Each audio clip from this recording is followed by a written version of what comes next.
Cars are going online. Forget satellite navigation, that's already old hat. At the Geneva Auto Show this week, the big firms are engaged in an arms race to see who can fit the biggest screen and most powerful in-car computer. These aren't just flights of fancy. Ford says all its new vehicles will be connected to the internet by 2014.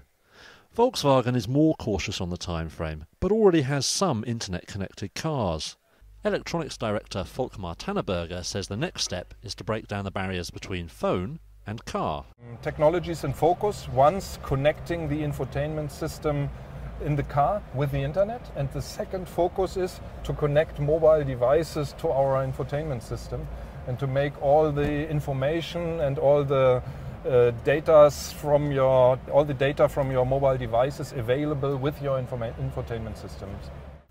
Much of what is coming certainly will be familiar to smartphone users. Touchscreen interfaces are fast becoming the norm. Apps are arriving in car too, from Google Earth to software that will read out your Twitter stream. But that's just the beginning of what connectivity might offer. The Micromax from automotive consultancy Rinspeed is envisaged as part of a swarm of smart vehicles shuttling around the city, picking passengers up, dropping them off on demand and letting them work or play while they move. CEO Frank Rinderknecht explains.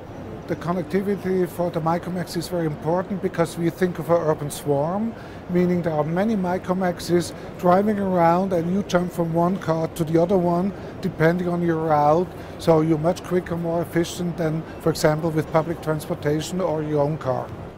There are concerns some in-car apps could distract drivers with potentially fatal consequences. Industry consultant Jay Nagley says there's also a sense that cars are now not the focus for young people anymore.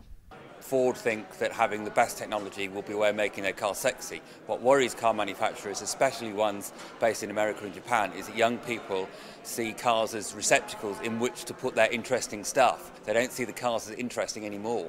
That wouldn't be a problem if the car could drive itself, of course. Such vehicles may only be at the concept stage, but these days the future tends to arrive sooner than you expect.